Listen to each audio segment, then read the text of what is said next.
Dear friends, എൻ്റെ existing clients ചോദിക്കാറുണ്ട്, അജ്മൽ ഒരു 10 lakhs ഉണ്ട്, എന്താണ് ചെയ്യേണ്ടതെന്ന്. ഞാനപ്പോൾ 2 ഓപ്ഷൻസാണ് പറയുക. ഒന്നുകിൽ മ്യൂച്വൽ ഫണ്ടിൽ ഒരു FD പോലെ ഇടാം. പല ആളുകൾക്കും അറിയില്ല മ്യൂച്വൽ ഫണ്ടിൽ നമ്മൾ ബാങ്ക് FD ഇടുന്ന പോലെ തന്നെ ഇടാനുള്ള ഓപ്ഷൻ ഉണ്ടെന്ന്.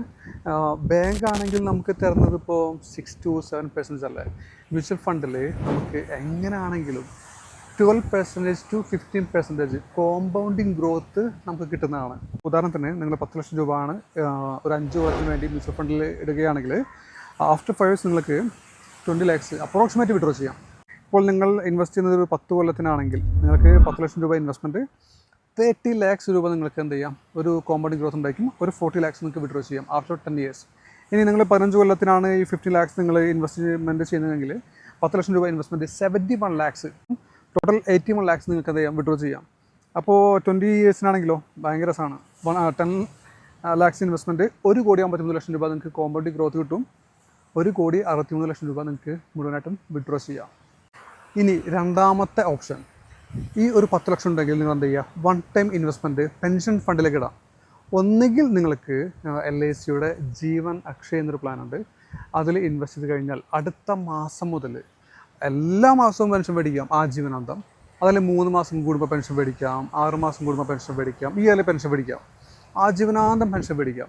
ഇനി നിങ്ങൾക്ക് അടുത്ത മാസം മുതലൊന്നും പെൻഷൻ വേണ്ട, അടുത്ത കൊല്ലം മുതൽ ഒരു കൊല്ലം കഴിഞ്ഞിട്ടാണ് നിങ്ങൾക്ക് പെൻഷൻ വേണ്ടതെങ്കിൽ നിങ്ങൾക്ക് അടുത്ത കൊല്ലം മുതൽ എല്ലാ മാസം മേടിക്കാം. അപ്പോൾ റേറ്റ് ഓഫ് റിട്ടേൺ കുറച്ച് കൂടുതൽ കിട്ടുന്നതായിരിക്കും. അപ്പോൾ ചോദിക്കും, അങ്ങനെയാണെങ്കിൽ FD ഇട്ടാൽ മതിയില്ലേന്ന്. എന്താണ് വ്യത്യാസം ഡെഫിനറ്റായിട്ടും ഉണ്ട്. നമ്മൾ ബാങ്കിൽ FD ഇടുമ്പോൾ FD കാലാവധി ഒരു 3 കൊല്ലമാണെന്ന് വിചാരിക്കുക, അല്ലെങ്കിൽ 5 കൊല്ലം വിചാരിക്കുക.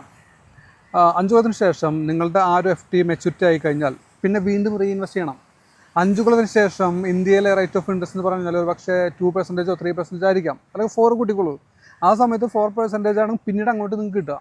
പക്ഷേ LICയിലെ ജീവൻ അക്ഷയ പ്ലാനുകളിൽ ഇതുപോലെയുള്ള ലൈഫ് ലോങ് ഗ്യാരണ്ടീഡ് പെൻഷൻ കൊടുക്കുന്ന പ്ലാനുകളിൽ നമ്മൾ ഇന്ന് ഇൻവെസ്റ്റ് ചെയ്യുമ്പോൾ കിട്ടുന്ന റേറ്റ് ഓഫ് ഇൻട്രസ്റ്റ് എത്രയാണോ അതാണ് നമുക്ക് ആജീവനാന്തം മീൻസ് 100 വയസ്സ് വരെ ഒരു മാറ്റവും ഇല്ലാതെ കിട്ടിക്കൊണ്ടിരിക്കുക.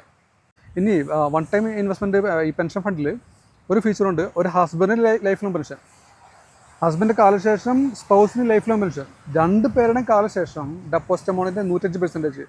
10 ലക്ഷം രൂപയാണെങ്കിൽ 10,50,000 നോമിനി കൊടുക്കും. അതായത് ഒരു ഹസ്ബൻഡ് 10 ലക്ഷം രൂപ ഇൻവെസ്റ്റ് ചെയ്യുന്നു, അദ്ദേഹത്തിന് ലൈഫ് ലോങ് 100 വയസ്സ് വരെ ജീവിച്ചിരിപ്പണിൽ കൊടുക്കുന്ന പെൻഷൻ. അതിന് കാലശേഷം അദ്ദേഹത്തിൻ്റെ വൈഫിന് 100 വയസ്സ് വരെ പെൻഷൻ കൊടുക്കുന്നു. 2 പേരുടെ കാലശേഷം 10,50,000 രൂപ അദ്ദേഹത്തിൻ്റെ നോമിനിക്ക് തിരിച്ചു കൊടുക്കുന്നു.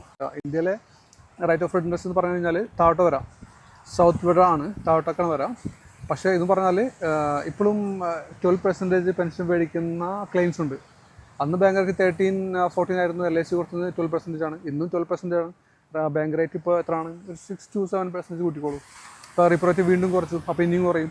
അപ്പോൾ ഇതെന്ന് പറഞ്ഞു കഴിഞ്ഞാൽ നമ്മൾ 1 time ഇൻവെസ്റ്റ്മെൻറ്റ് ചെയ്യുമ്പോൾ ആ സമയത്തെ റേറ്റ് ഓഫ് ഇൻട്രസ്റ്റ് ഒരു മാറ്റവും ഇല്ലാതെ ഒരു വ്യക്തിയുടെ 100 വയസ്സ് വരെ പെൻഷൻ കൊടുത്തിരിക്കും. സോ ഡിയർ ഫ്രണ്ട്സ്, ഫണ്ട് ഉണ്ടെങ്കിൽ അറിയിച്ചോളൂ. നിങ്ങളുടെ പർപ്പസിന്, നിങ്ങളുടെ ഒരു ഫിനാൻഷ്യൽ ഗോൾ അച്ചീവ് ചെയ്യാൻ പറ്റുന്ന രീതിയിൽ കൃത്യമായിട്ട് ഞാൻ എന്ത് ചെയ്യാം, അലോക്കേറ്റ് ചെയ്തു തരാം.